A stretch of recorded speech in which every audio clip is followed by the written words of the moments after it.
Hello. Hello. तो हम लोग बात करेंगे हिंद महासागर की भू राजनीति। टॉपिक है आज का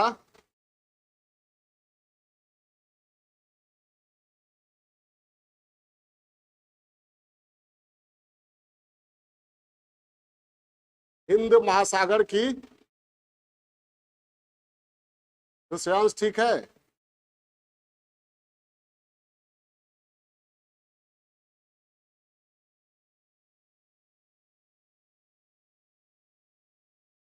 हिंद महासागर की भू राजनीति, जियोपॉलिटिक्स ऑफ इंडियन ओशन।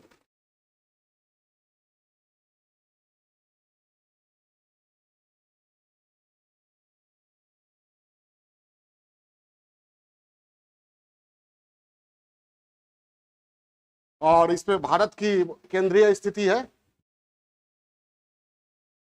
इसलिए भारत के संदर्भ में यह महत्वपूर्ण हो जाता है इसकी भू राजनीति को समझना।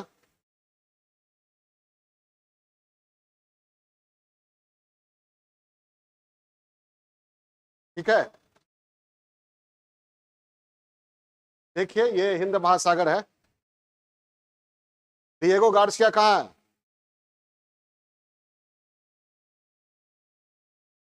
डिएगो गार्सिया यहाँ है। यहाँ पर किसका नौसैनिक अड्डा है? संयुक्त राज्य अमेरिका का। और ये हम्बन टोटा काफी चर्चा में रहा पिछले दिनों। कौन है यहाँ पर? चाइना। ठीक है।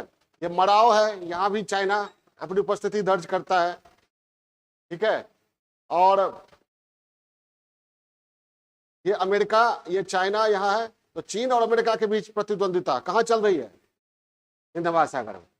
और हिंद महासागर वास्तव में है किसका? इंडियन ओशन नाम ही है। नहीं, हम ये नहीं करें कि भारत की संप्रभुता है हिंद महासागर पर। ठीक है। केंद्रीय भूमिका किसकी होनी चाहिए? भारत की होनी चाहिए। लेकिन ये हिंद महासागर इतना महत्वपूर्ण है, इतना महत्वपूर्ण है कि इसमें और इसके पूरे परिवेश को नियंत्रित करने के लिए चीन, फ्रांस, भारत, संयुक्त राज्य अमेरिका के बीच प्रतिद्वंदिता चल रही है। हम इसी को समझेंगे। ठीक है। इसमें भारत क्या कर रहा है, भारत क्या कर रहा है वो हम समझेंगे। पहले भू राजनीति समझते हैं। जिबूती है यहाँ, ये हिंद महासागर में है। ये भी आपको, यहाँ पर भी चाइना है। ठीक है। म्यांमार में भी कोको द्वीप है, वहां भी चाइना है। ये भारत को घेरने का, बांग्लादेश में चटगांव है, यहाँ भी चाइना है। पाकिस्तान में ग्वादर बंदरगाह है, यहाँ भी चाइना है। यानी एक तरह से ये क्या है, मोतियों की माला बना रहा है। किसके गर्दन में? भारत के गर्दन में। ठीक है। स्ट्रिंग ऑफ पल्स पॉलिसी इसी को कहा गया। चीन भारत को घेरने का प्रयास कर रहा है। हिंद महासागर पर नियंत्रण में अगर स्थापित करना चाहता है चीन, उसमें बाधा कौन होगा? उसके लिए इंडिया ही हो सकता है, यूएसए भी हो सकता है। इंडिया तो वहां प्रेजेंट है, यूएसए तो यहाँ का है नहीं, इंडिया तो प्रेजेंट है। तो ये क्षेत्र जो है प्राचीन काल से ही प्रतिद्वंदिता का क्षेत्र रहा है। इसी क्षेत्र में आप लोग पढ़े होंगे, आधुनिक काल की शुरुआत में French east India company, Dutch east India company और इंग्लैंड की ईस्ट इंडिया कंपनी के बीच प्रतिद्वंदिता चला था ना। अंत में बढ़त किसको मिली? ईस्ट इंडिया कंपनी, अंग्रेजी कंपनी को बढ़त मिली थी। तो भारतीय उपमहाद्वीप पर उसका अधिकार, ठीक कोलंबो पर भी उसका अधिकार। हाँ। तो ये इसको समझेंगे हम। ये थोड़ी सी रुचि जगाने के लिए मैंने इतना कहा। हम सिलसिलेवार इस पर बात करेंगे। ठीक है। पहले भू राजनीति है क्या? पहले भू राजनीति है क्या? ठीक है, वो पढ़िए।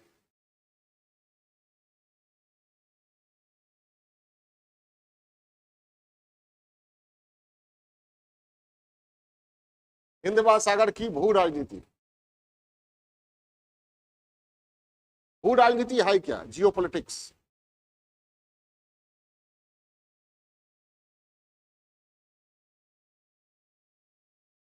अंग्रेजी में क्या कहते हैं? जियोपॉलिटिक्स, इसको पहले लिख लीजिए, उसके बाद आगे बढ़ते हैं हम धीरे, ठीक है, धीरे धीरे आगे बढ़ेंगे। पहले सभी लोग कमेंट कर दिए हैं, जल्दी जल्दी कीजिए कमेंट। विवेक जल्दी जल्दी कीजिए, आगे बढ़ेंगे।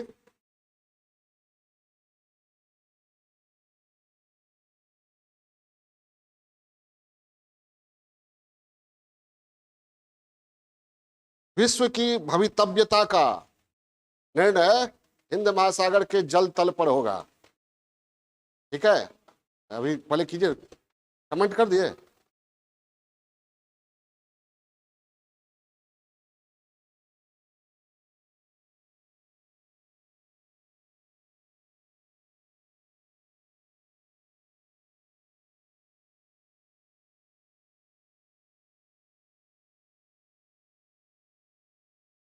एक अल्फ्रेड थेयर हैं, अल्फ्रेड थेयर अमेरिका के बहुत बड़े राजनीतिक विश्लेषक, उन्होंने कहा था जिसका हिंद महासागर पर नियंत्रण होगा उसका एशिया पर प्रभुत्व होगा। 20वीं सदी में यह सातों समंदर का आधारभूत होगा। कौन? हिंद महासागर, ठीक है। और उन्होंने कहा था विश्व की भवितव्यता का निर्णय इसके जल तल पर होगा। किसके जल तल पर? हिंद महासागर के। क्यों कहा था ये हम लोग समझेंगे, ठीक है। पहले भू राजनीति समझते हैं। भू राजनीति लिखिए, अंतरराष्ट्रीय राजनीति तथा अंतरराष्ट्रीय संबंधों पर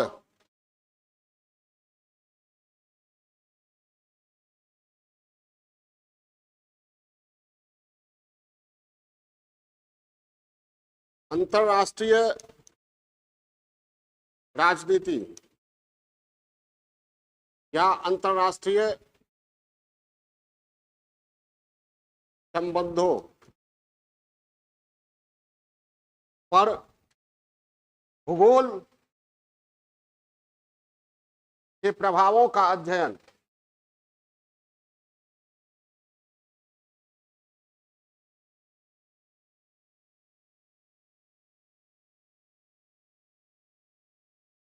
ठीक है, आ रहा है। प्रभावों का अध्ययन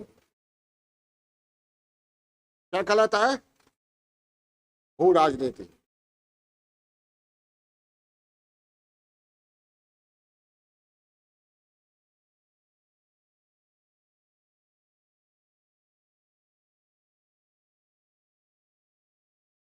दूसरे शब्दों में, और थोड़ा डिटेल लिखिए, दूसरे शब्दों में भू राजनीति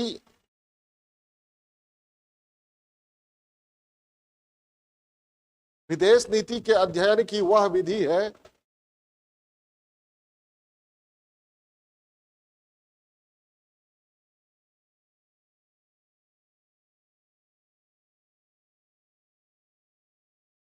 जो भौगोलिक आयामों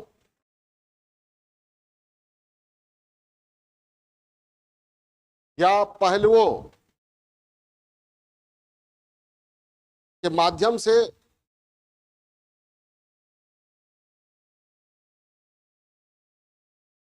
ये हिंद महासागर क्या है? एक भौगोलिक आयाम ही है ना।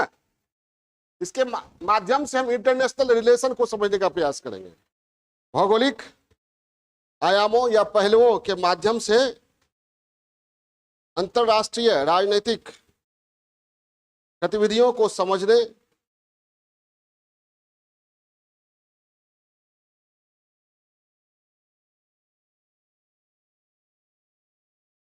उसकी व्याख्या करने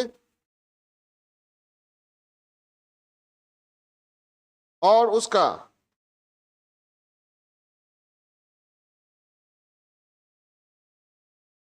अनुमान लगाने का कार्य करती है।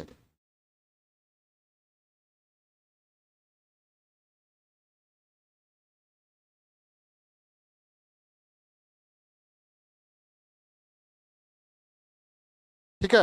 अब यहां भौगोलिक आयाम क्या हुआ, पहले अच्छे कर लिखिए। भौगोलिक आयाम या पहलुओं के अंतर्गत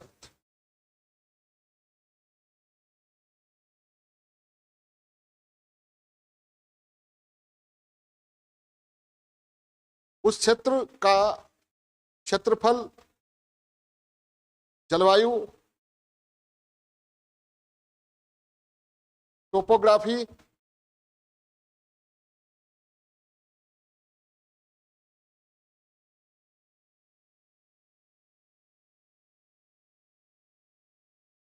टोपोग्राफी, जनसांख्यिकी,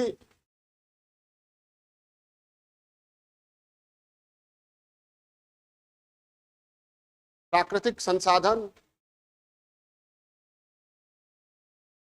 आदि आते हैं।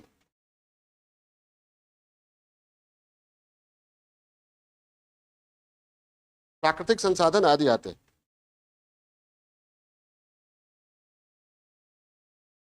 ये भू राजनीति, भू राजनीति सिंपल क्या हुआ, अंतरराष्ट्रीय राजनीति या अंतरराष्ट्रीय संबंधों पर भूगोल के प्रभाव का अध्ययन, भू राजनीति। तो यहां भूगोल का एक आयाम है हिंद महासागर। कौन है? हिंद महासागर, है ना। ये हिंद महासागर का क्या प्रभाव पड़ा है इंटरनेशनल रिलेशन पर, वो हम देखते हैं। आप सभी लोग जानते होंगे कि हिंद महासागर प्राचीन काल से ही हलचल का क्षेत्र रहा है। क्या है? प्राचीन काल से ही। पहले हिंद महासागर का इंपॉर्टेंस समझ लेते हैं। क्या है इंपॉर्टेंस, हिंद महासागर का महत्व?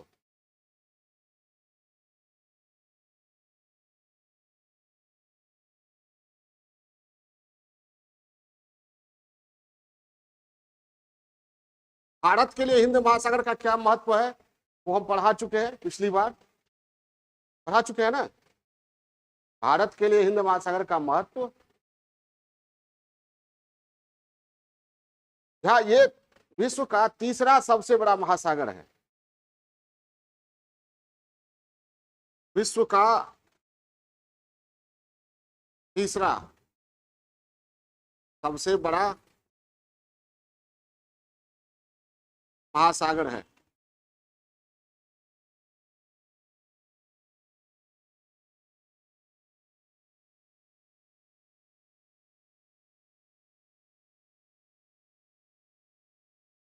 और इसका क्षेत्रफल 73 मिलियन वर्ग किलोमीटर है, यानी 730 लाख वर्ग किलोमीटर।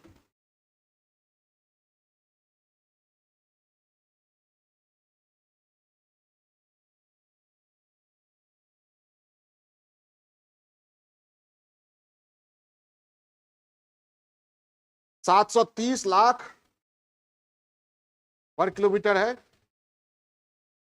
जो पृथ्वी के जलतल का 20% है। कितना?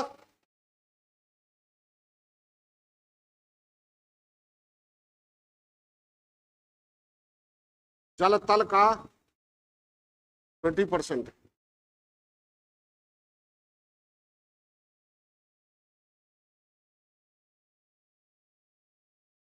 ठीक है। विश्व में कच्चे तेल का, क्रूड ऑयल का जो कारोबार होता है वो 90% इसी क्षेत्र से होकर होता है। ठीक है। कच्चे तेल का 90% परिवहन इसी सागर के थ्रू होता है। और तेल कितना इंपॉर्टेंट है आप सभी जानते हैं। विश्व के तेल भंडार का 40% इसी एरिया में। खाड़ी देश जो है, जो तेल संपन्न देश है, इसी हिंद महासागर के क्षेत्र में ही है। विश्व के 40% तेल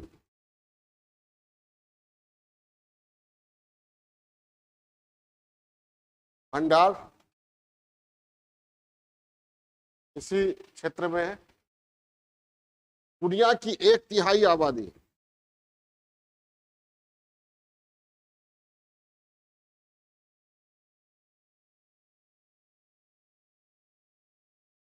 इसी इलाके में है।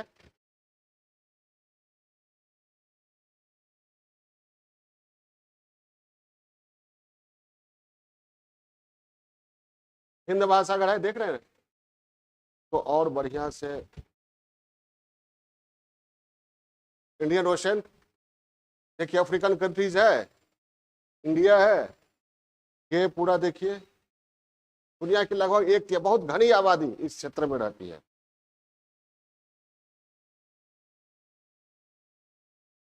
दुनिया की लगभग 1/3 आबादी इस इलाके में रहती है।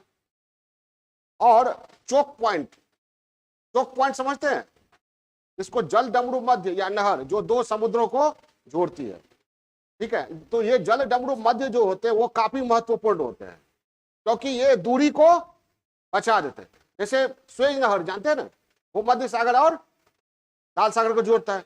अगर स्वेज नहर नहीं हो तो खूब घूम के, है ना। तो ये चोक पॉइंट्स जो होते हैं जल डमरू मध्य, वो दूरी को और समय को बचाते हैं। तो इंटरनेशनल ट्रेड के हिसाब से काफी महत्वपूर्ण होते हैं। तो 4 महत्वपूर्ण चोक पॉइंट जल डमरू मध्य या संधि जो कहिए वो इस एरिया में है, ठीक है। लिखिए,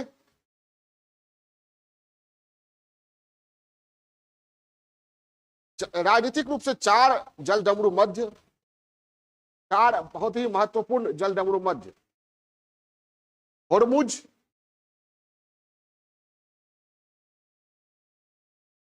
फारस की खाड़ी और ओमान की खाड़ी को जोड़ता है। होर्मुज, बाब एल मंडब, होर्मुज जल संधि बाब एल मंडब,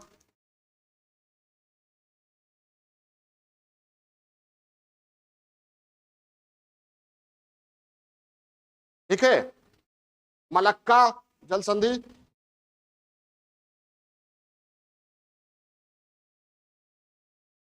और मोजाम्बिक चैनल।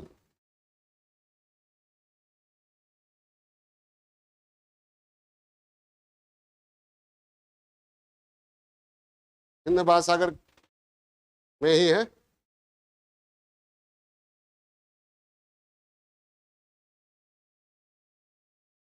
होर्मुज को जानते होंगे, ओमान की खाड़ी और फारस की खाड़ी को जोड़ने वाला।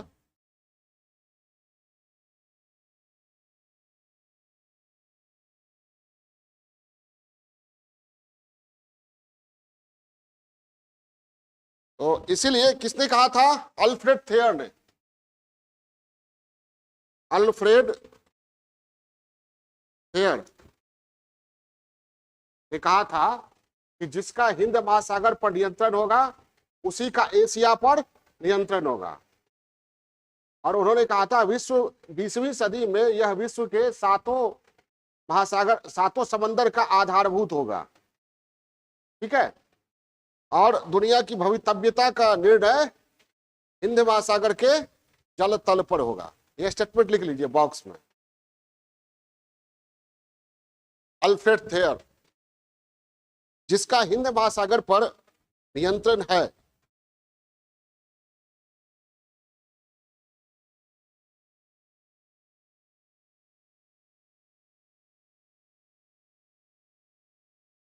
एक और यहां पर ये रो में है, इस कॉलम में लिखिएगा, जैसे हिंद महासागर में खनिज से भी संपन्न है, मत्स्य, मछली, ठीक है, तेल इत्यादि से भी संपन्न क्षेत्र है हिंद महासागर। और एक तो पारगमन मतलब इस होकर गुजरना, और परिवहन ढोना, दोनों दृष्टिकोण से महत्वपूर्ण है ये, परिवहन और पारगमन।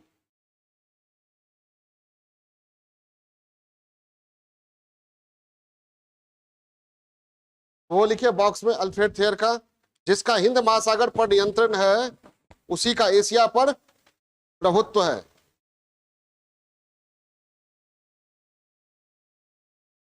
बीसवीं सदी में यह महासागर 7 समुद्र का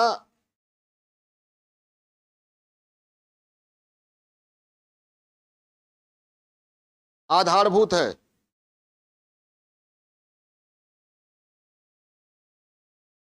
सातों समुद्र का आधारभूत है। हेलो, हाँ हाँ, प्रणाम प्रणाम। अरे अभी क्लास ले रहे हैं।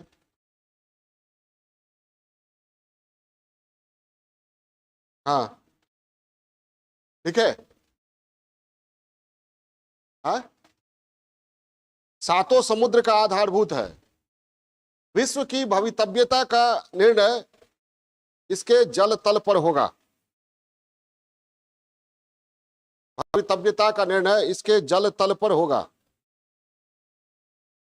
भवितव्यता मतलब भावी विश्व कैसा होगा, उसमें किसका प्रभुत्व होगा, किस देश की अहमियत होगी, इसका निर्णय इसी के जल तल पर होगा।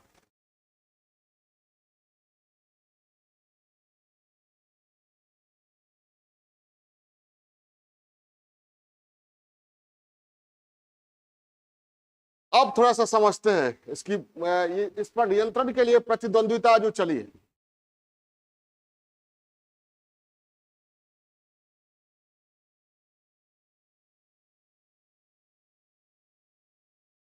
डिटेल भी लिखवाएंगे, अभी तो डायग्राम में समझा रहे हैं। हिंद महासागर हमारे लिए काफी महत्वपूर्ण है। हिंद महासागर हमारी सीमा भी निर्धारित करता है और भारत के बारे में कहा जाता है हिमालय से लेकर हिंद महासागर तक, हिमालय के दक्षिण में और हिंद महासागर के उत्तर में जो इलाका है वही क्या है, भारत है। उत्तरं यत् समुद्रस्य हिमाद्रेश्चैव दक्षिणम वर्षम तद भारतम नाम भारती यत्र संतति कहा जाता है। तो हिंद महासागर बहुत ही महत्वपूर्ण रहा है हमारे लिए। प्राचीन काल से ही हिंद महासागर काफी महत्वपूर्ण रहा है। ठीक है, चंद्रगुप्त के जमाने में भी चाणक्य ने हिंद महासागर के तटवर्ती क्षेत्रों को ऑटोनॉमी दे रखा था, स्वायत्तता, ताकि यहाँ इंटरनेशनल ट्रेड फले फूले।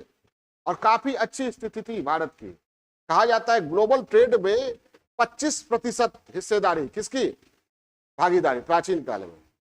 और तब की बात और अब की बात में कितना अंतर आ गया है। ठीक है, तो प्राचीन काल में ग्लोबल ट्रेड में हिंद महासागर के कारण भारत की भूमिका बहुत ही महत्वपूर्ण रही प्राचीन काल में।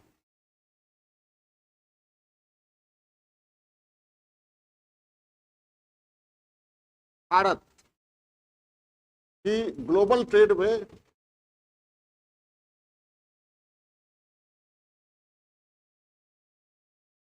महत्वपूर्ण भूमिका रही।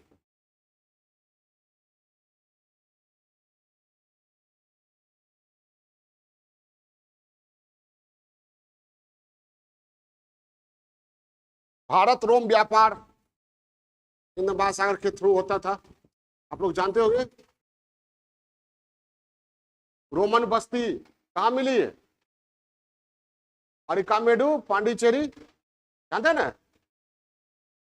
रोमन सम्राट ऑगस्टस के सिक्के भी एंशिएंट हिस्ट्री में पढ़े होंगे। ठीक है, और हिंद महासागर को चोलों की झील कहा जाता था। क्या कहता था, चोलों। तो चोलों ने झील क्यों बना रखा था, ट्रेड को कंट्रोल करने के लिए। ट्रेड का बहुत ही महत्वपूर्ण एरिया था ये। ठीक है, पूरी दुनिया में आवाजाही के लिए यहाँ से माल या तो ट्रांजिट होता था या ट्रांसपोर्टेशन। ट्रांजिट मतलब एक जगह से दूसरी जगह। ठीक है, मान लीजिए यहाँ से जाना है, ट्रांजिट ये बीच का एरिया जो होता है एक देश से दूसरे देश, अब बीच में तीसरा देश आ जाए तो तीसरा देश ट्रांजिट की सुविधा देगा, पारगमन की सुविधा देगा। समझ भाई बात। तो उस हिसाब से भी हिंद महासागर काफी महत्वपूर्ण था। ठीक है, तो ये चोलों की झील थी। चोलों ने आसियान कंट्रीज श्रीलंका मालदीव से लेकर आसियान कंट्रीज पर अपना प्रभुत्व स्थापित कर लिया था। ठीक है, आज उसी हिंद महासागर में भारत को अपना प्रभुत्व स्थापित करने के लिए चीन से, संयुक्त राज्य अमेरिका से, फ्रांस से या तो दोस्ती या प्रतियोगिता करनी पड़ रही है। ठीक है, जो हिंद महासागर कभी हमारी एक शक्ति चोल साउथ इंडियन पावर था ना, दक्षिणी का झील हुआ करता था। ठीक है, जहाज और तलवार दो चीज में भारत का कोई सानी नहीं था प्राचीन भारत में। किसमें, जहाज और तलवार, यहाँ के तलवार और यहाँ के जहाज। तो ये ये समझाने के लिए ये बता रहे हैं, मध्यकाल में भी ये ठीक ठाक,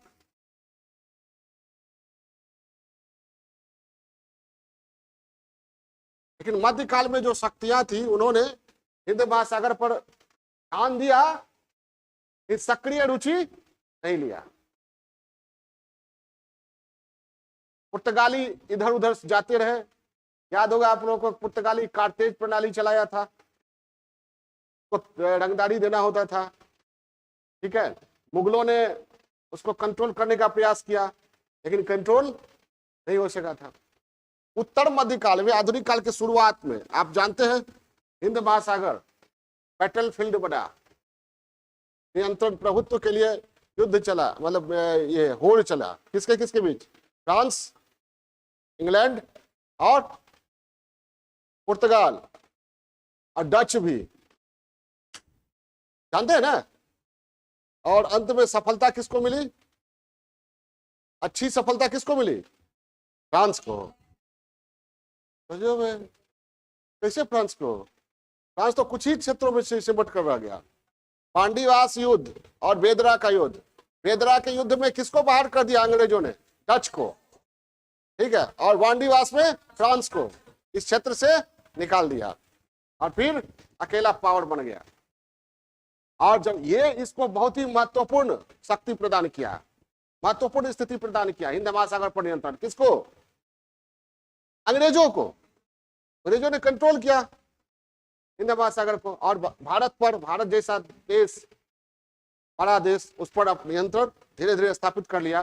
परिणाम ये हुआ कि ये इंग्लैंड काफी समृद्ध हो गया, और उसकी महारानी कहती थी, the sun never sets in my empire, सूरज हमारे साम्राज्य में अस्त नहीं होता है, वो हिंद महासागर के बल पर ही। क्लियर है, ठीक है।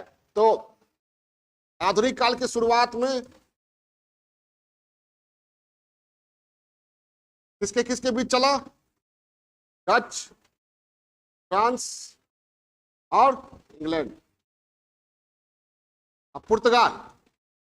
सबसे पहले तो यही, गोवा पर किसने अधिकार किया था, पुर्तगालियों ने ही ना, अल्बुकर्क, याद आया। अंततः थोड़ा थोड़ा फ्रांस अभी भी है, एक रीयूनियन द्वीप है, मेयोट है हिंद महासागर में, उस पर फ्रांस का नियंत्रण है। पुर्तगाल गोवा पर था, तो वो 60 में क्या हो गया, वहां से हम लोगों ने उसको भगा दिया, भाग नहीं रहा था, ठीक है। सत्याग्रह किया इंडिया के लोगों ने, लेकिन सत्याग्रहियों को भगा दिया मारपीट करके, तब कार्रवाई की गई, जानते ही होंगे, पुर्तगाल को जीत दिया, ये वहां से पुर्तगालियों को हटा दिया गया। तो अंततः इसमें सफलता किसको मिली, इंग्लैंड को। और हिंद महासागर पर इंग्लैंड का जो कंट्रोल था, उससे इंग्लैंड को विश्व राजनीति में काफी बढ़त मिली, विश्व की महाशक्ति बना। इंग्लैंड को बर्बाद करने के लिए नेपोलियन ने बहुत प्रयास किया, लेकिन नेपोलियन बर्बाद नहीं कर पाया। नेपोलियन की महाद्वीपीय व्यवस्था विश्व इतिहास में आप लोग पढ़िएगा, उसका एक ही था उद्देश्य, इंग्लैंड की जो आर्थिक साम्राज्य है उसको खत्म कर देना, लेकिन नेपोलियन नहीं कर सका। तो इसमें कौन ये हुआ, ईस्ट इंडिया कंपनी। ऐसी कंपनी के बहाने इंग्लैंड काफी समृद्ध हो गया, ठीक है। यहां तक इंग्लैंड ठीक है। इसके बाद प्रथम विश्व युद्ध हुआ। इस समय महाशक्ति कौन थी, यही सब था, यही सब था ना, इसमें जर्मनी भी था, इटली भी था, यही सब यूरोपियन महाशक्ति। फिर द्वितीय विश्व युद्ध हुआ। द्वितीय विश्व युद्ध जब हुआ तो ये लोग दूसरे दर्जे के पावर बन गए, अपनी शक्ति का ह्रास करते गए, और दो नया खिलाड़ी आ गया दुनिया पर प्रभुत्व स्थापित करने के लिए। कौन कौन, चाइना और यूएसए और यूएसएसआर। अब यूरोप से शक्ति का केंद्र खिसक गया, नहीं समझे, आया कौन खिलाड़ी, यूएसए और यूएसएसआर। तो ब्रिटेन जब जाने लगा यहां से, तो ब्रिटेन का सगा है यूएसए, उसको देकर गया कौन, डिएगो गार्सिया, ठीक है।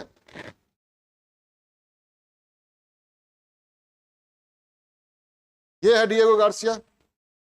अमेरिका ने इसको लिया कि हम रिसर्च करेंगे समुद्र में क्या है नहीं है, लेकिन यहां पर परमाणु केंद्र नौसैनिक अड्डा स्थापित कर दिया। किसने? यहां से कंट्रोल करने के लिए। यहां से भारत को कंट्रोल कर सकता है, चाइना को कंट्रोल कर सकता है, ये आसियान कंट्रीज को कंट्रोल कर सकता है, ये तमाम अफ्रीकन कंट्रीज यहीं पर है ना? तो देखिए अफ्रीकन कंट्रीज बहुत घनी आबादी वाला एरिया है, south Asia, south east Asia का देश। ठीक है,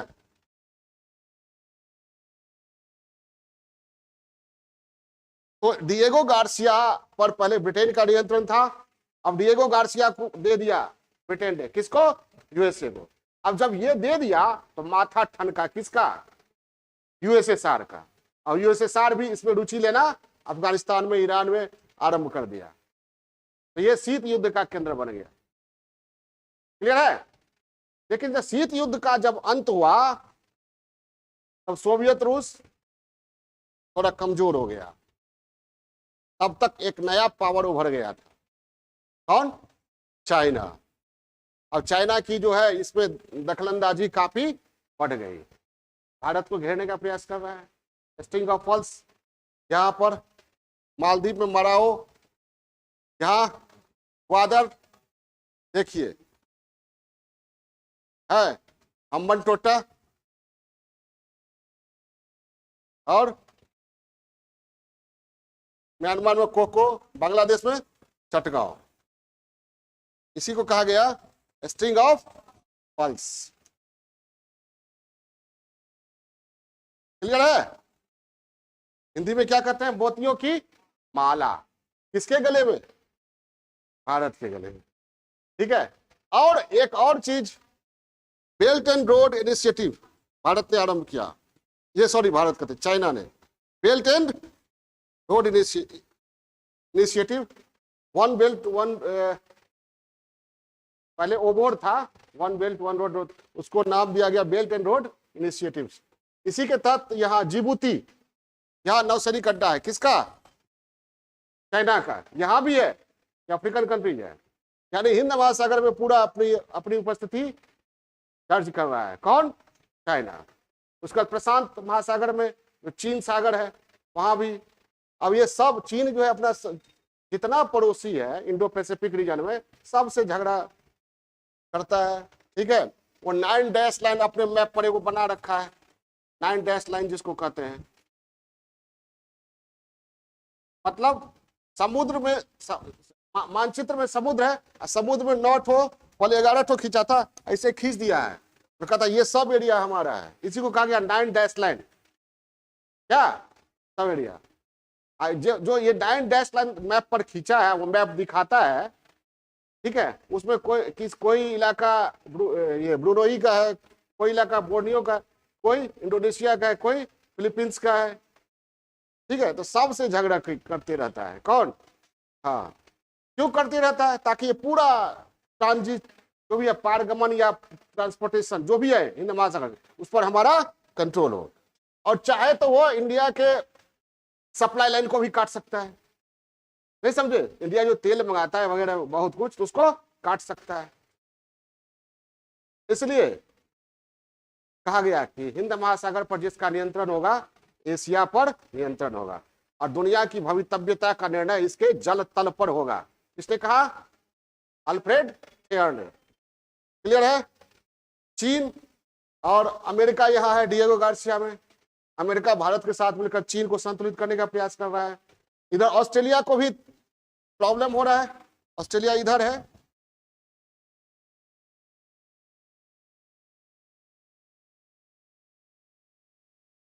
ऑस्ट्रेलिया इंडियन ओशन, ऑस्ट्रेलिया है ना, ये हिंद महासागर में नहीं है। तो ये चीन को कंट्रोल करने के लिए ऑस्ट्रेलिया और डिएगो गार्सिया में कौन है? यूएसए और इंडिया और जापान ने मिलकर बनाया क्या?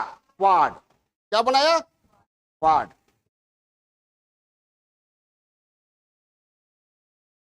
क्वाड बना लिया। तो वो क्वाड किसके लिए? चीन को कंट्रोल करने के लिए। कहां कंट्रोल करने के लिए? इंडो पैसिफिक रीजन में, इंडो पैसिफिक रीजन कहा जाता है हिंद प्रशांत, मतलब हिंद महासागर का भी इलाका और प्रशांत महासागर का। ये क्वाड जो है ये भी जियोपॉलिटिक्स का हिस्सा हुआ। उसके बाद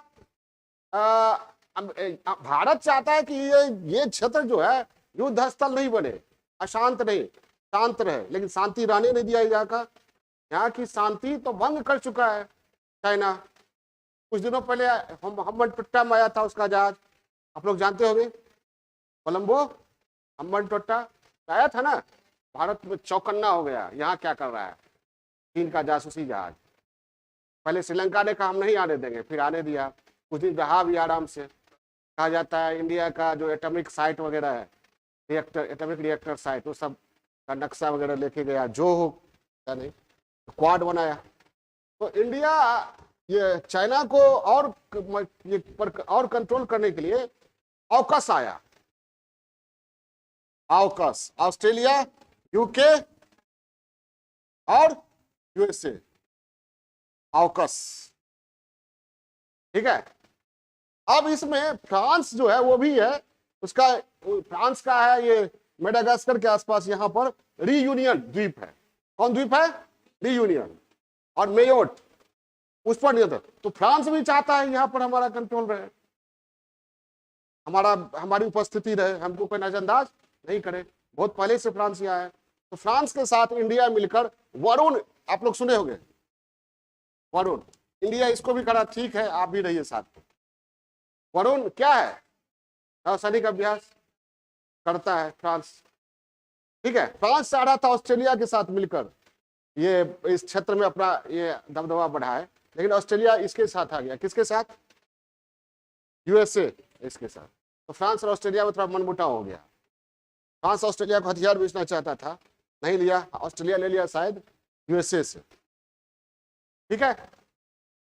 अब चीन को संतुलित कर, चीन जो है एक है United Nation convention on the laws of seas, संयुक्त राष्ट्र का एक समुद्र के संबंध में एक नियम है, 1982 बना है। उस नियम को चाइना मानता ही नहीं है, वो अपना 9 डैश लाइन खींच लिया है और जगह जगह अपना दावा जताता है, ठीक है। लेकिन क्वाड चाहता है कि हिंद महासागर, इंडो पैसिफिक क्षेत्र है वो फ्री रहे, सबके लिए फ्री नेविगेशन हो, कोई रुकावट नहीं हो, क्योंकि उस नेविगेशन यहाँ पर फ्री रहेगा तो इस क्षेत्र से बहुत चीजों का ट्रांसपोर्टेशन हो रहा है, ट्रांजिट हो रहा है, और जो जिन चीजों का हो रहा है वो चीजें किसी न किसी देश के आर्थिक समृद्धि को प्रभावित करती है। तो पूरी दुनिया सुखी हो, समृद्ध हो, शांत हो, उसके लिए जरूरी है क्या? इंडो पैसिफिक रीजन क्या हो? फ्री हो, ओपन हो, और वहां लॉ बेस्ड ऑर्डर हो, तो संयुक्त राष्ट्र का कानून है उसके तहत, ठीक है। आपको अगर ये चाइना को लगता है कि हमारा अमुक जगह पर अधिकार है तो वो जाए, कोर्ट है, लॉज के अनुसार वो दावा करे, ठीक है। तो ये भू राजनीति है, अब वो समझ गए होंगे। सब चल रहा है खेल कहाँ? हिंद महासागर में, इंडो पैसिफिक रीजन कहते हैं, उसमें एक हिंद महासागर का बड़ा एरिया है, ये खेल चल रहा है, यही है हिंद महासागर की भू राजनीति। अब भारत क्या कर रहा है इसमें? भारत क्या कर रहा है देख लिए ना। पहले भारत जो था प्राचीन काल में ठीक ठाक, मध्यकाल में ठीक था, फिर जब भारत गुलाम हो गया उसके बाद इंग्लैंड के शासन में रहा, भारत जब आजाद हुआ तब हिंद महासागर में उतनी रुचि नहीं रही, हिंद महासागर में उतनी रुचि नहीं दिखाया, क्योंकि जब भारत आजाद हुआ तो भारत के समक्ष बहुत सारी समस्याएं थी, हिंद महासागर में कौन होड़ लेने जाए, ठीक है। लेकिन धीरे धीरे धीरे जो हिंद महासागर में स्थिति थी, उस स्थिति में भारत के पड़ोसी देशों में चाइना ने अपना प्रभुत्व, अपना बढ़त आरंभ कर दिया, ठीक है। 2015 में भारत नींद से जागा और भारत ने सागर, यही है ना, सागर पहल के द्वारा हिंद महासागर में अपनी उपस्थिति को आगे बढ़ाया।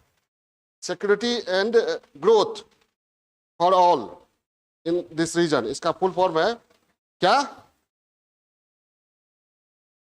Security and growth for all in this region, इसका ये फुल फॉर्म है सागर, हाँ, security and growth for all in the region, Sagar पहल के तहत मोदी जी हिंद महासागर में उतर गए और सभी को समझाने लगे, ठीक है, आपको जो चाहिए हम देने के लिए। कोविड के दौर में वैक्सीन भी दिया, ठीक है, और उसी क्रम में वैक्सीन वहां पहुंचा था, पापुआ न्यू गिनी भी, ठीक है। उसी कृतज्ञता में जब मोदी जी गए वहां, तो पापुआ न्यू गिनी के जो राष्ट्रपति थे उन्होंने पैर छुआ, भावुक होकर छुआ, ठीक है। पूरी दुनिया जब अपने ही स्वार्थ में खोई हुई थी, तो हम लोगों ने क्या किया, वैक्सीन मुफ्त में भेजा बहुत जगहों पर। तो समझ गए होंगे आप लोग, भारत क्या कर रहा है, सागर, ठीक है। और सागर, भारत का यह उद्देश्य है इस क्षेत्र में सभी की समृद्धि हो, शांति हो, कोई प्रतिद्वंदिता नहीं, कोई होड़ नहीं। तो चीन की मंशा है वो भारत की मंशा नहीं है।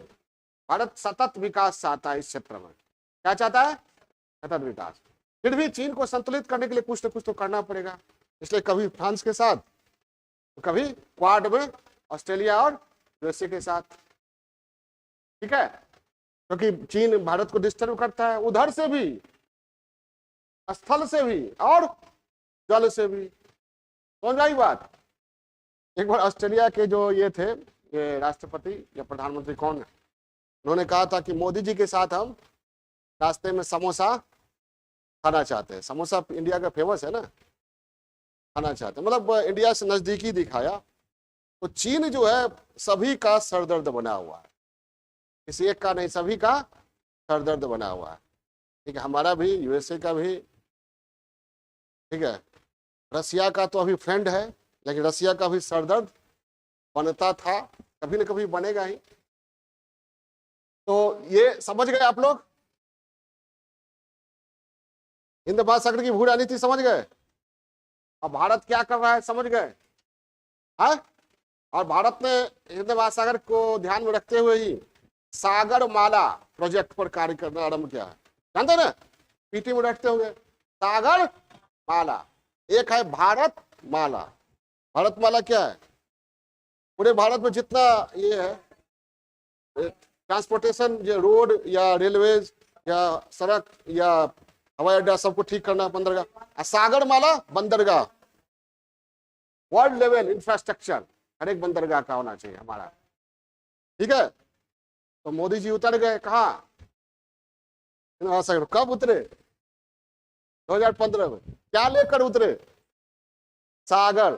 सागर का full form security and growth for all in the region. Okay, चलिए अब लिखिए, बहुत अब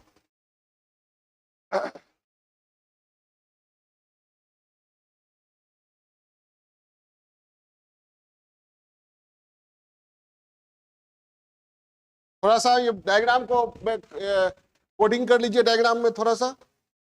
ये इसमें बढ़त किसको मिली थी, इंग्लैंड को,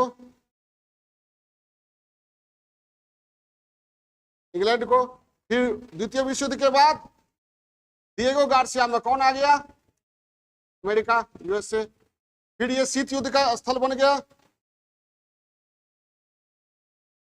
फिर 1991 के बाद धीरे धीरे किसका उभार हुआ, चीन का। फिर इसमें रुचि लेना आरंभ किया यूएसए, ऑस्ट्रेलिया, ये सब ने मिलकर क्या बनाया, क्वाड बना, आउकस बना,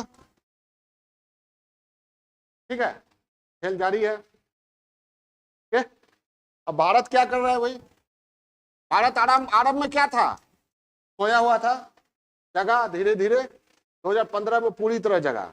2015 में क्या लेकर आया, सागर, कोई झगड़ा झंझट नहीं, सबका साथ सबका विकास, ठीक है ना। हम लोग ये लेकर आए सागर। फ्रांस के साथ क्या किया, वरुण, और चीन को थोड़ा संतुलित करने के लिए क्वाड में शामिल हो गए, और अपने यहाँ क्या, सागर माला। सुझाव क्या दीजिएगा भारत को, सागर को बढ़िया से आगे बढ़ाना है, जिस तरह चीन हिंद महासागर के देशों में अपना प्रभुत्व तो बढ़ा है, उसको संतुलित करने के लिए सागर कार्यक्रम को मजबूती से आगे बढ़ाना है। सबको कर्जा खिला खिला के अपने अधीन रखे हुए हैं ना, कौन? चीन। हम लोग क्या करेंगे? कर्जा नहीं देंगे, सॉफ्ट लोन देंगे, मदद करेंगे, जैसे श्रीलंका को दिए है। एहसानमंद, एहसान, हालांकि एहसान नहीं माना श्रीलंका, है ना, अमन टोटा भी आने दिया। तो एक्चुअली है क्या, इंडिया के संदर्भ में इंडिया के आसपास जो पड़ोसी देश है, जैसे बांग्लादेश है, पाकिस्तान है, श्रीलंका है, म्यांमार है, और ये मालदीव है, और ये छोटा छोटा जो देश है वो बिग ब्रदर सिंड्रोम से ग्रस्त है। बिग ब्रदर सिंड्रोम समझते हैं? बड़ा भाई कौन? भारत। बड़ा भाई का कोई ठीक नहीं है, बड़ा भाई की भूमिका में। अब बड़ा भाई क्या करता है? आपको बचाता भी है और थप्पड़ भी देता है। तो ये हमारी संप्रभुता का हनन भी कर सकता है। सहयोग तो कर रहा है, जरूरत पड़ने पर हमारी संप्रभुता का हनन भी कर सकता है। इसलिए इक्वल डिस्टेंस बना के रखने का प्रयास करता है। किसके किसके बीच? चाइना और भारत के। ये सबका यही पॉलिसी है। नेपाल को देखिएगा, कभी उधर घुस जाएगा। किधर? क्या है, भारत से कुछ लेना रहेगा तो नेपाल का नेता सब बोल देगा चाइना, तो भारत चिंतित। भारत कहेगा क्या तुमको दिक्कत है, हम भी देने के लिए तैयार है। अब इधर हो गया तो चाइना चिंतित, तो चाइना वाला कहता है।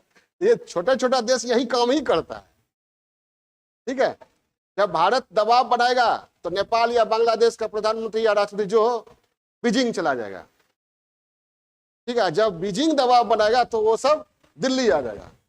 कुछ नहीं करेगा, घूम विजिट के लिए आ गए, कुछ समझौता भी हो गया और डिप्लोमेसी भी हो गई। समझ में आई बात? हाँ, ये सब गांव घर में भी होता है, गांव रिश्ता नाता में भी होता है, खूब होता है, ठीक है। चलिए,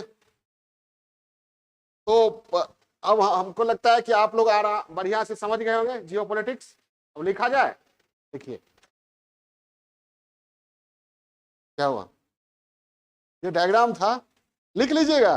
डिटेल लिखवाए कि छोड़ दें? हाँ, दिखा दे। चलो,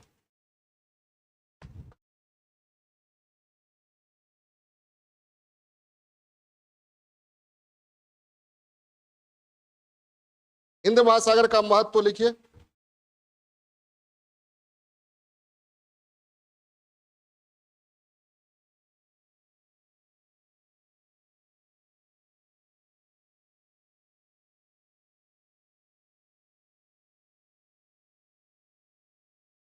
ठीक है, हिंद महासागर का महत्व।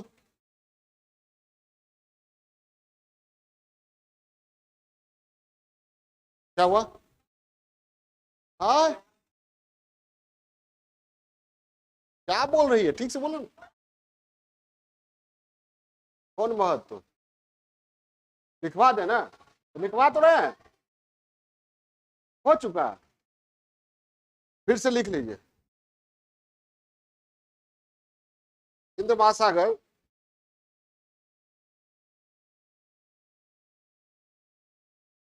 विश्व का तीसरा सबसे बड़ा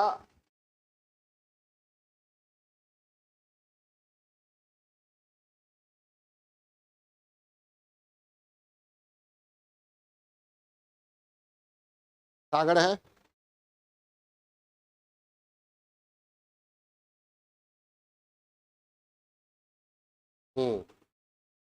इसका क्षेत्रफल 730 लाख वर्ग किलोमीटर है।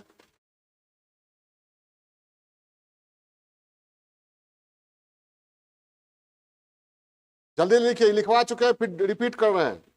पृथ्वी की सतह पर उपस्थित जल का लगभग 20% भाग इसमें समाहित है।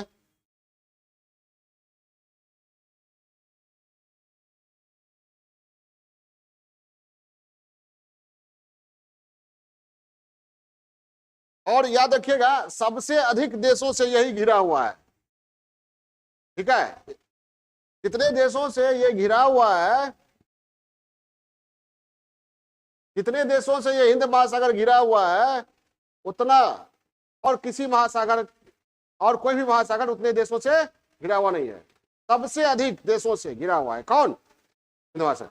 इसलिए ना डिएगो गार्सिया में ये बैठ के चाहता है सबको कंट्रोल कर ले, चाइना इंडिया सबको, ठीक है। चाइना इंडिया के लिए बेटर क्या है? फ्रेंडशिप बना के रहे। ये आप आसपास का जो भी है उसके लिए बेटर क्या है? फ्रेंडशिप बना के रहे। कहा यहाँ पर चाइना यूएसए आके कर रहा है कि हम है और हमारा पड़ोसी है, नहीं समझे? तो घर फूटे हमारे लूटे, दूसरे गांव से आ गया है, ये हमारा गांव है ना, समझिए बात को। छोटे स्तर पर घुस गया है कौन? यहाँ अमेरिका। कितना दूर से आया है ये अमेरिका, आया है ना। चाइना भी आया है यहाँ पर, क्या करने आया है? तो क्या लिखे? 20% भाग इसमें समाहित है। सर्वाधिक देशों से घिरा होने के कारण राजनीतिक रूप से काफी महत्वपूर्ण है।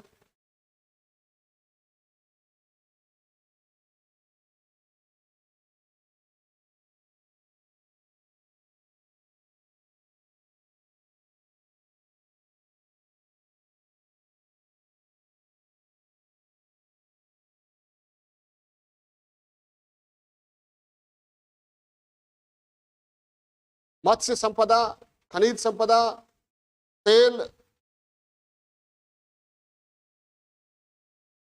ब्लू इकोनॉमी समझते हैं ना? समुद्र आधारित जो इकोनॉमी होती है, blue economy. Blue economy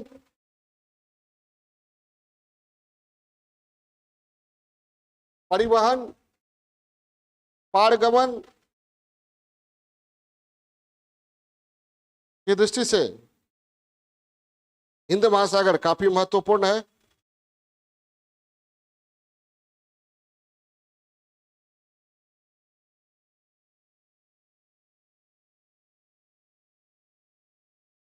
Hind महासागर काफी महत्वपूर्ण है। ये करंट अफेयर्स को समझने में बहुत सुविधा होगी, ये समझिएगा तो वर्ल्ड की पॉलिटिक्स समझने में बहुत सुविधा होगी, इसलिए हम इसको बढ़िया से पढ़ा रहे हैं। पहले थोड़ा सा लगा होगा, बहुत भारी भरकम लगा हुआ, अब तो इजी हो गया ना है? उसके बाद लिखिए कच्चे तेल का 90% व्यापार इसी के चोक पॉइंट्स CHOKEPOINTS, वही चोक पॉइंट्स नहर, जल डबरू, मध्य जल संधि को कहा जाता है।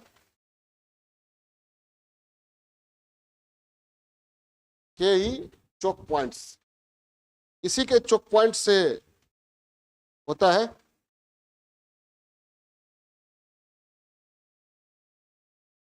विश्व के तेल भंडार का 40% इसी क्षेत्र में है।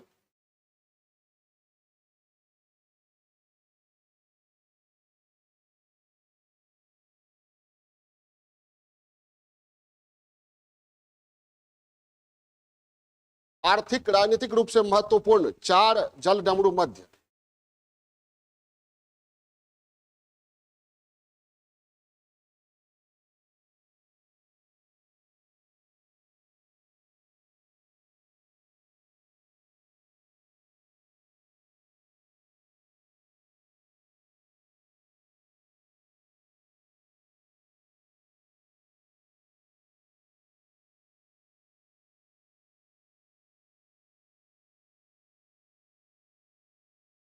जब ये कसाब हमला किया था ना, कसाब 2008 में हुआ था ना, 2008 में तो ताज बम कांड हुआ था मुंबई में, तो वो कसाब और उसके साथियों ने जो ये डायनामाइट लाया था वो कहाँ से?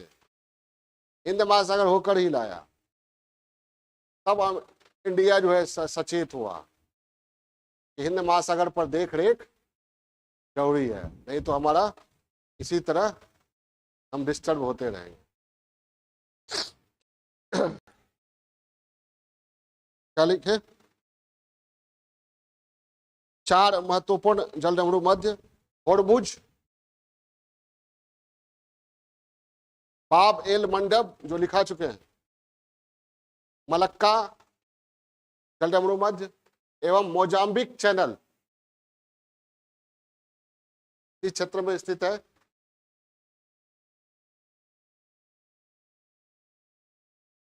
दुनिया की 1/3 आबादी हिंद महासागर के क्षेत्र में ही स्थित है।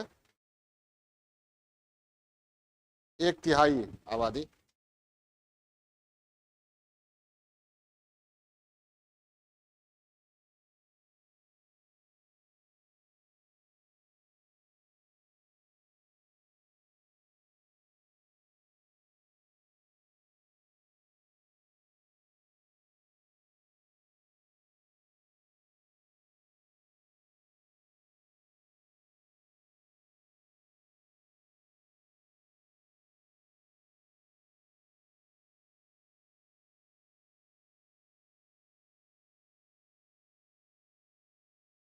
ठीक है,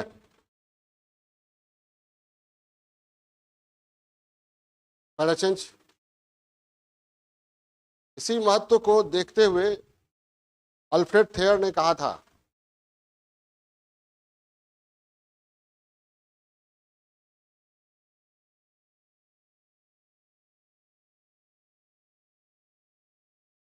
अल्फ्रेड थेयर ने कहा था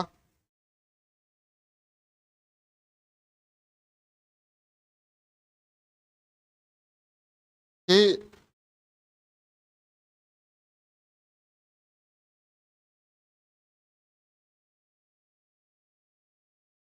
जिसका हिंद महासागर पर नियंत्रण है उसी का एशिया पर प्रभुत्व है।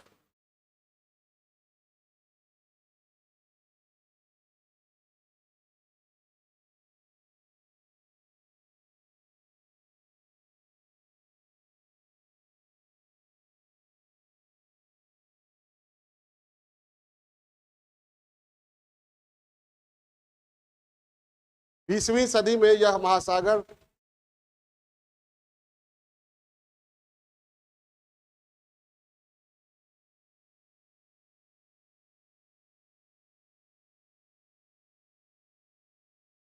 सातों समुद्रों का आधारभूत है।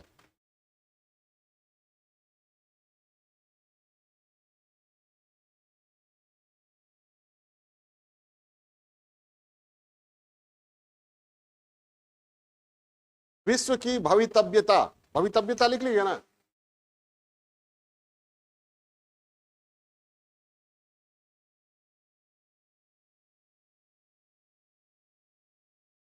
का निर्णय इसके जल तल पर होगा।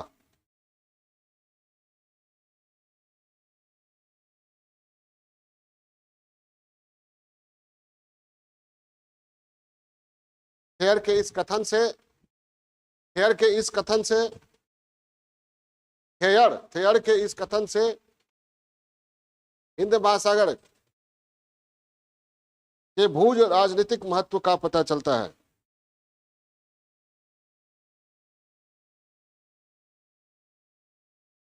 हाँ, महत्व का पता चलता है।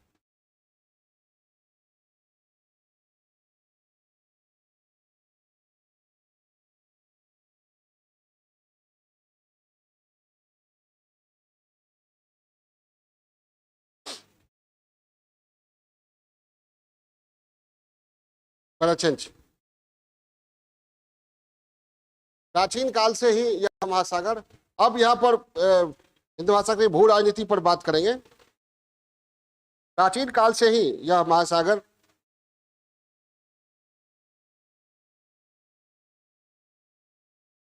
राजनीतिक आर्थिक दृष्टिकोण से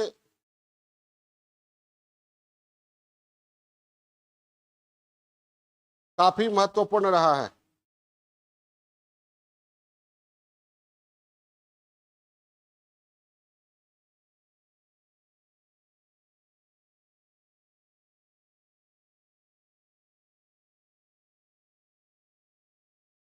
पैराचेंज प्राचीन और मध्यकाल का इसमें बता दिए, उसमें नहीं जाना है। सीधे औपनिवेशिक काल, अंग्रेजों के समय। औपनिवेशिक काल में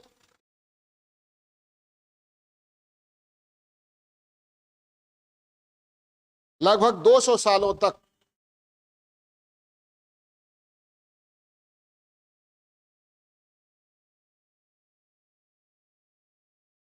दक्षिण एशिया में स्वामित्व बनाए रखने में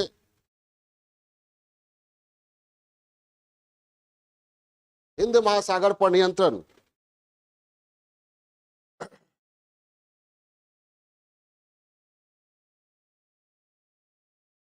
ग्रेट ब्रिटेन के लिए काफी लाभप्रद रहा।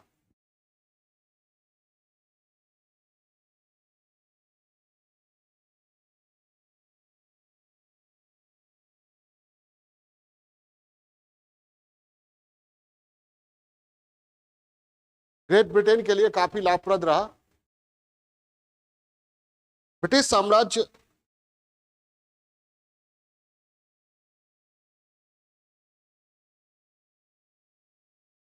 हिंद महासागरीय विस्तार को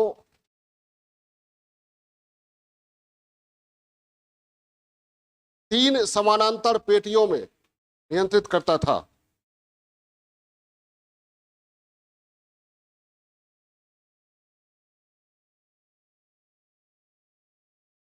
तीन समानांतर पेटियों में नियंत्रित करता था।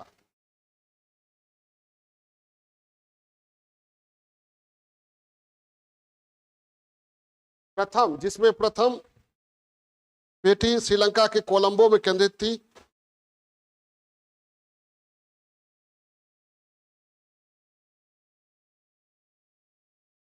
प्रथम पेटी श्रीलंका के कोलंबो में केंद्रित थी। दूसरी पेटी सिंगापुर,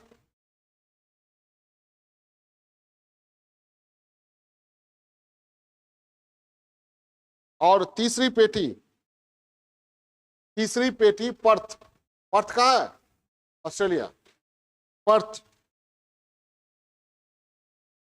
में केंद्रित थे।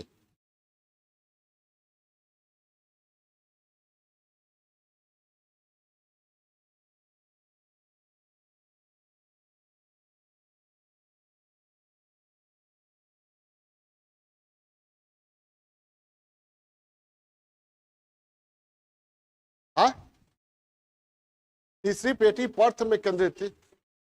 दूसरी सिंगापुर,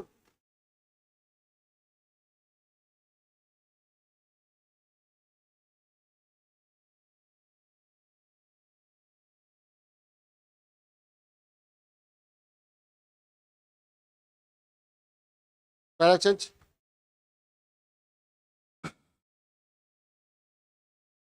हिंद महासागर में ब्रिटिश प्रभुत्व के समाप्त होने के बावजूद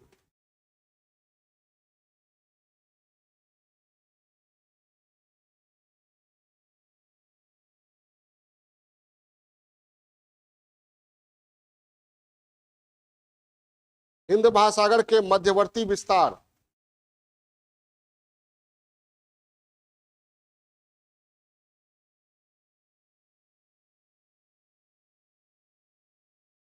ब्रिटिश इंडियन टेरिटोरी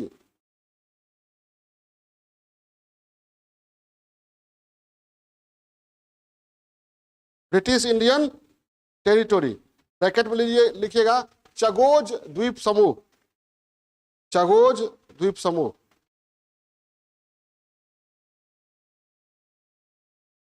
चगोज चगोज द्वीप समूह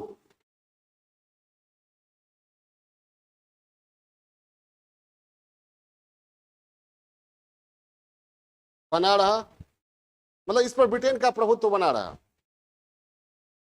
इसी का एक भाग डिएगो गार्सिया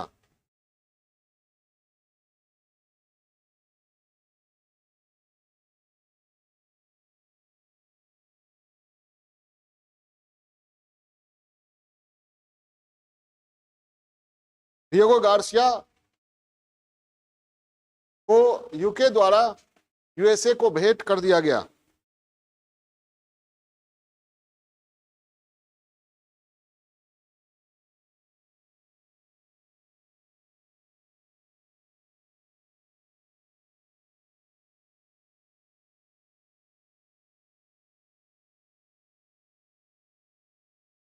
यूएसए ने इस द्वीप का विकास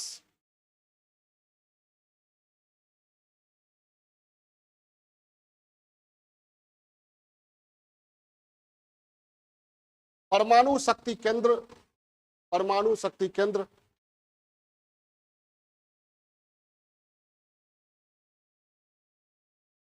और national missile defence system.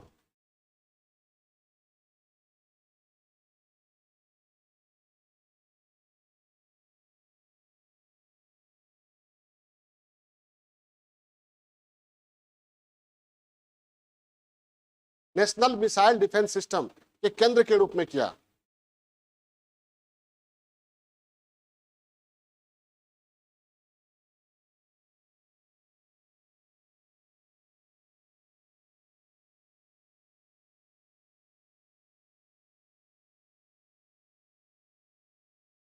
Diego Garcia में अमेरिकी उपस्थिति, पहला चेंज, डिएगो गार्सिया में अमेरिकी उपस्थिति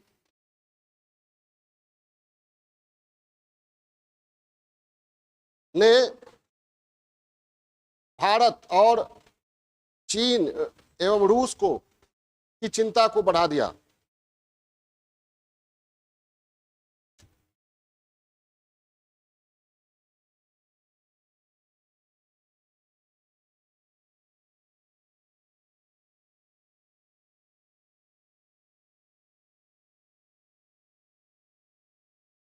चिंता को बढ़ा दिया। हिंद महासागर के तटवर्ती देश भी चिंतित हुए।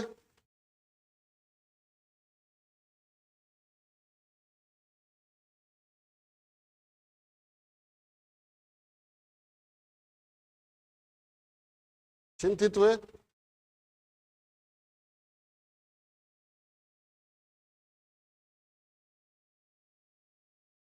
और इसी पृष्ठभूमि में Indian Ocean Rim Association,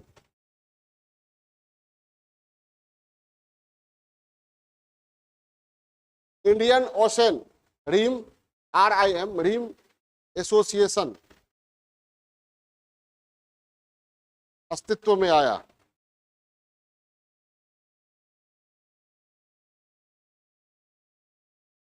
Indian Ocean Rim, RIM, Rim Association अस्तित्व में आया। तो ये देशों का संगठन है, हिंद महासागर के देशों का क्षेत्रीय सहयोग संघ है। इसका उद्देश्य हिंद महासागर को peace of, zone of piece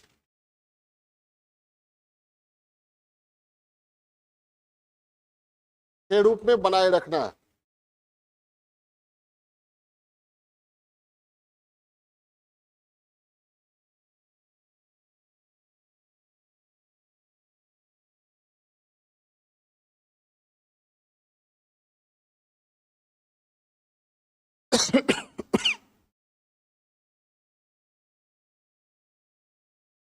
ठीक है।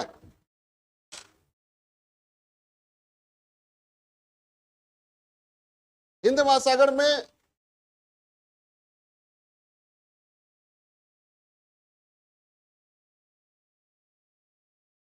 चीन ने अपना प्रभुत्व बढ़ाने के लिए, फ्रांस में आ रहा है ना, प्रभुत्व बढ़ाने के लिए स्ट्रिंग ऑफ पॉल्स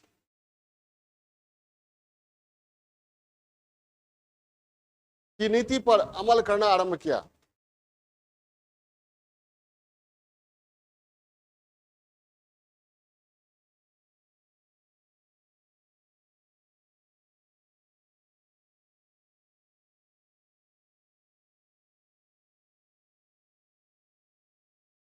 इस क्रम में चीन मराओ ब्रैकेट में मालदीव, हम्बनटोट्टा, पराओ मालदीव, पराओ मालदीव, हम्बनटोट्टा श्रीलंका, चटगांव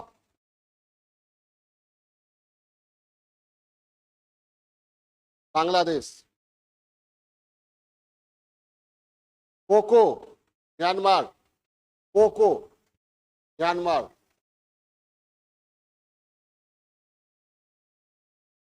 ग्वादर, ग्वादर पाकिस्तान। चाबहार कहाँ है? ईरान। चाबहार,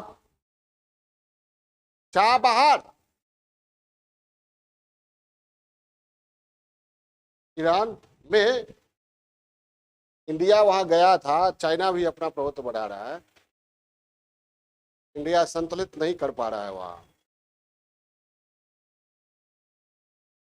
में अपना आर्थिक सैनिक प्रभुत्व स्थापित करने का प्रयास कर रहा है।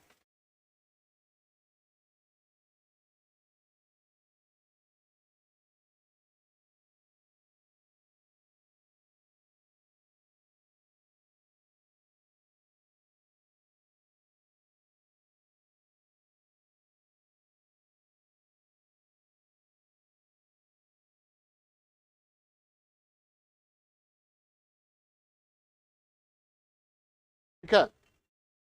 चीन की साम्राज्यवादी चीन की साम्राज्यवादी नीति का ही एक घटक है belt and road initiative project.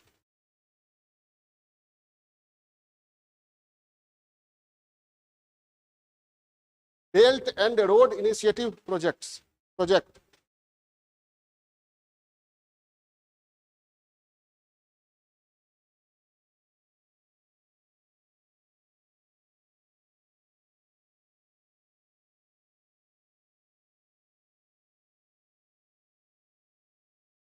और एक दे दिया जिबूती, जिबूती छोड़ दिए। जिबूती कहाँ है? अफ्रीका में जिबूती।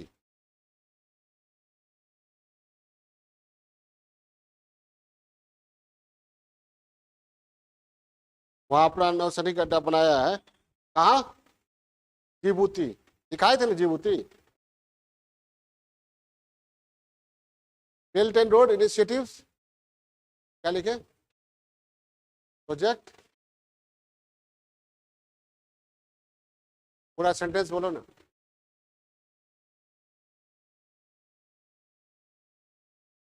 का ही एक घटक है बेल्ट एंड रोड इनिशिएटिव, जिसके द्वारा विश्व के सागरीय विस्तार पर, सागरीय और स्थलीय विस्तार पर नियंत्रण स्थापित करना चाहता है। इसके द्वारा वह विश्व के सागरीय और थलीय विस्तार पर नियंत्रण स्थापित करना चाहता है।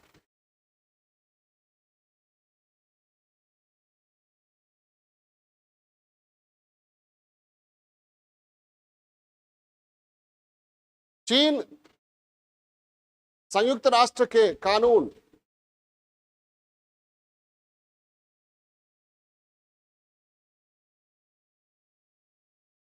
लिखेगा United Nation convention on the law of sea, laws of sea 1982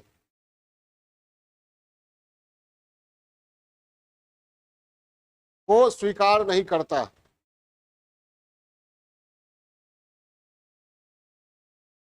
convention on the laws of सी,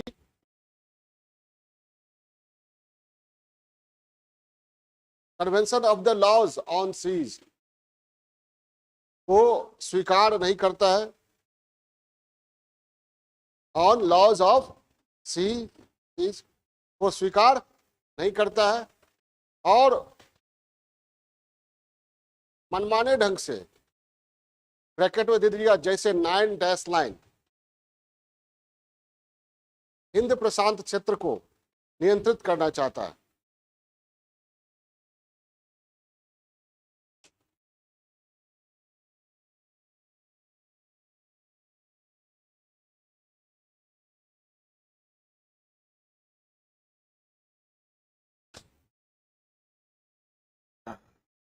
चीन को संतुलित करने के लिए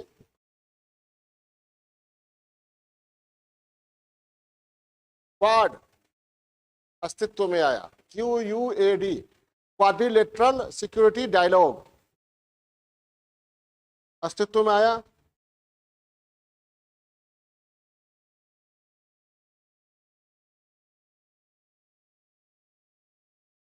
जिसमें संयुक्त राज्य अमेरिका, ऑस्ट्रेलिया, जापान एवं भारत शामिल है।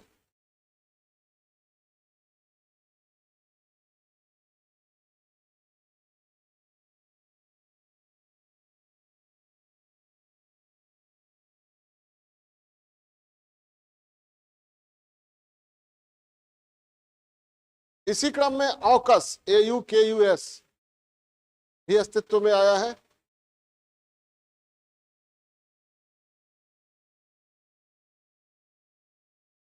इसमें ऑस्ट्रेलिया, ऑकस, AUKUS ऑकस अस्तित्व में आया है, जिसमें ऑस्ट्रेलिया, इंग्लैंड और USA शामिल है।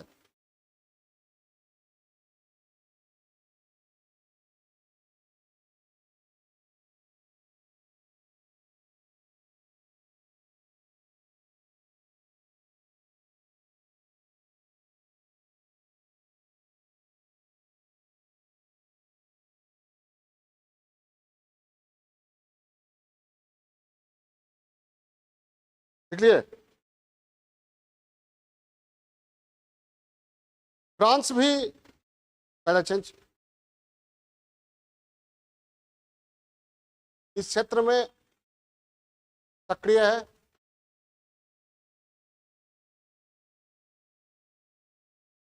रीयूनियन और मेयोट द्वीपों पर उनका उसका नियंत्रण है। रीयूनियन, रीयूनियन और मेयोट,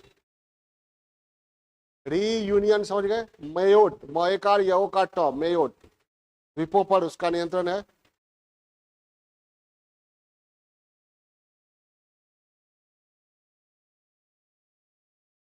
और भारत के साथ मिलकर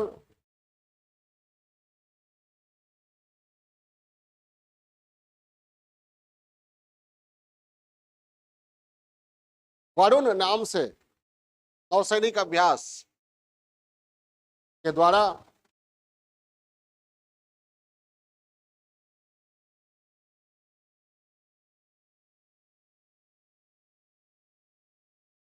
हिंद महासागर में अपनी उपस्थिति दर्ज करता है।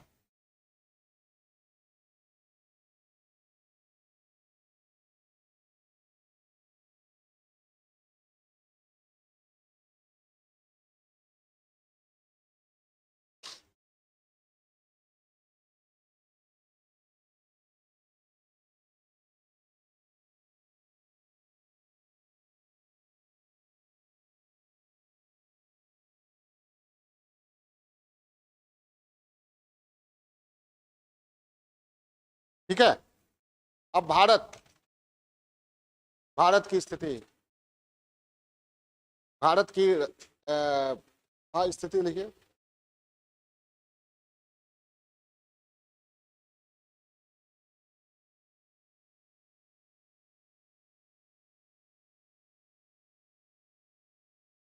जब ये भारत की स्थिति हम बात करेंगे स्वतंत्र 1947 से, प्राचीन भारत से नहीं, वो तो समझा दिए। आरंभ में भारत की स्थिति अलगाव की रही।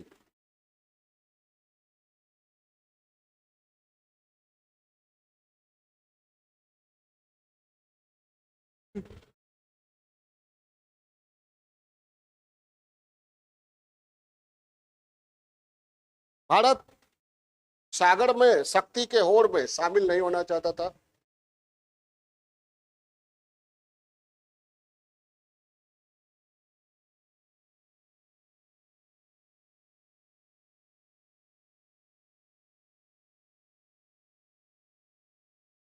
शामिल नहीं होना चाहता था,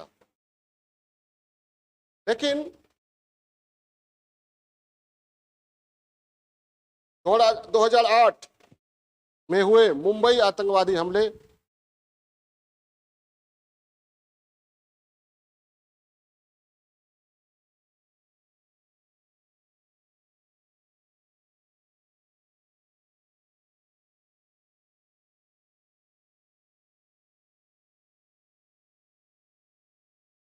मुंबई आतंकवादी हमले एवं चीन की स्ट्रिंग ऑफ पॉल्स पॉलिसी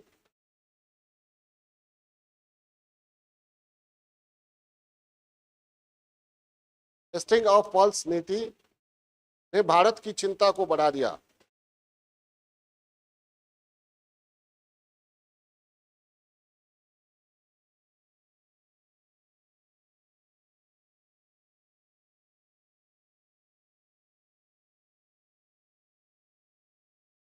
और भारत ने हिंद महासागर पर ध्यान देना आरंभ किया, हिंद महासागर की राजनीति पर ध्यान देना आरंभ किया।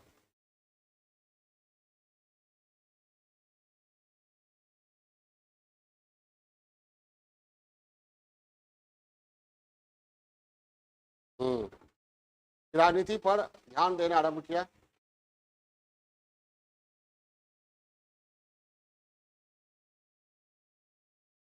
बिम्स्टेक और क्वाड, बिम्स्टेक समझ गए, बिम्स्टेक BIMSTEC, बिम्स्टेक और quad, Bangladesh, India, Myanmar,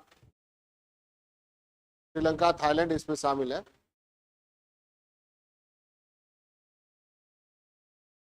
BIMSTEC और क्वाड में अपनी उपस्थिति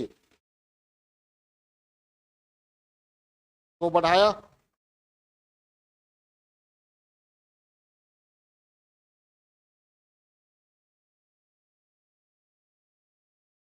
फ्रांस के साथ मिलकर वरुण नौसैनिक अभ्यास,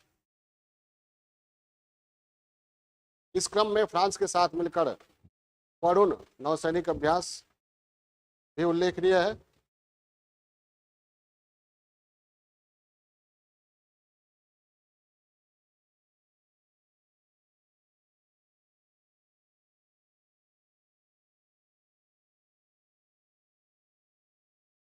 भारत हिंद महासागर की ब्लू इकोनॉमी पर भी ध्यान केंद्रित कर रखा है।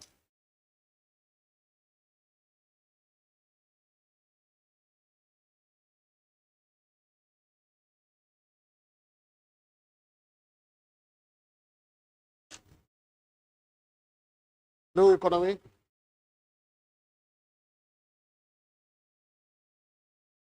हिंद महासागर क्षेत्र में अपनी रणनीतिक बढ़त को हासिल करने के लिए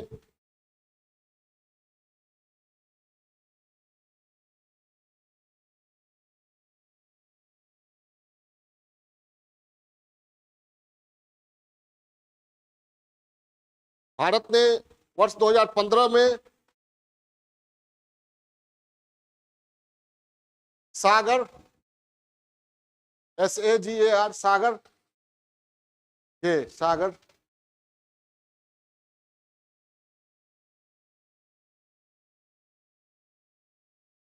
security and growth for all in the region, security and growth for all in the region प्रस्तुत किया।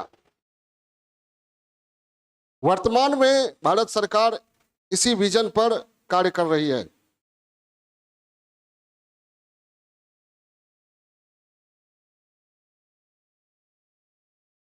इसी विजन पर कार्य कर रही है।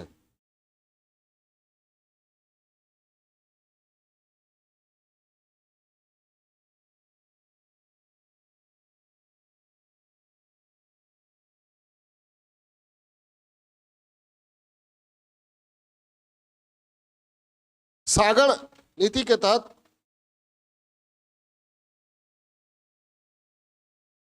भारत हिंद महासागर क्षेत्र में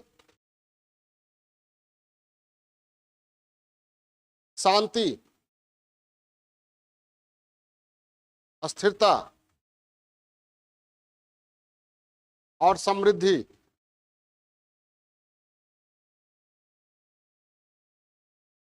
सुनिश्चित करने का प्रयास कर रहा है।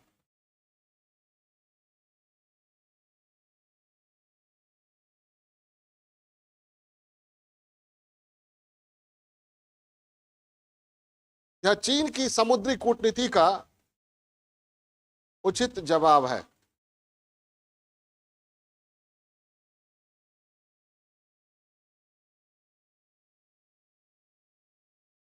चीन कर्ज जाल में उलझाकर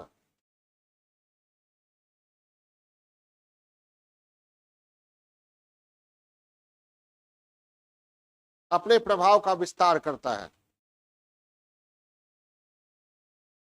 कर्ज जाल में उलझाता है ना, अपने प्रभाव का विस्तार करता रहा है। पापुआ न्यू गिनी के राष्ट्राध्यक्ष ने क्यों पैर छुआ? चीन की पॉलिसी क्या? कर्जा खिला के गला दबाना। हमारी पॉलिसी सहयोग करके प्रभाव में लेना, ठीक है। गुड़ खिला के अपना बनाना, डंडा मार के नहीं। उलझाकर अपना प्रभाव बढ़ाता रहा है, जबकि भारत सागर नीति के तहत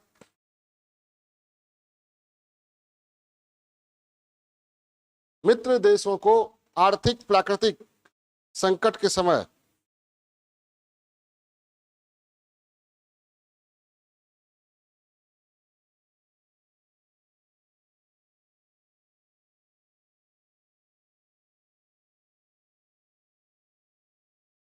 सहायता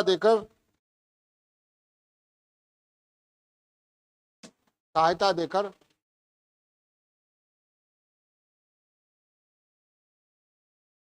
सबका साथ सबका विकास की नीति पर अमल करता है।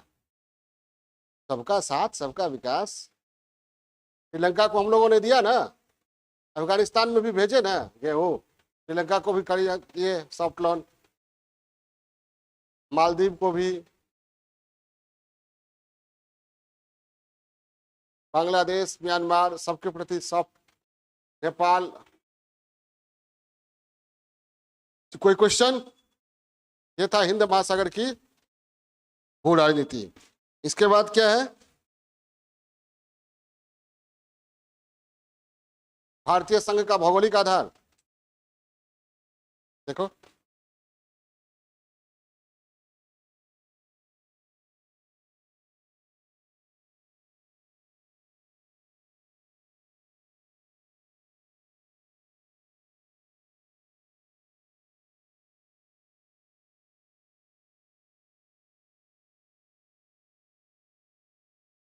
भारतीय संघ का भौगोलिक आधार।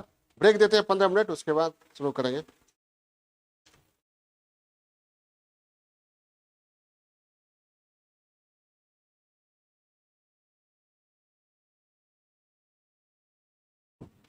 हेलो, हो गया?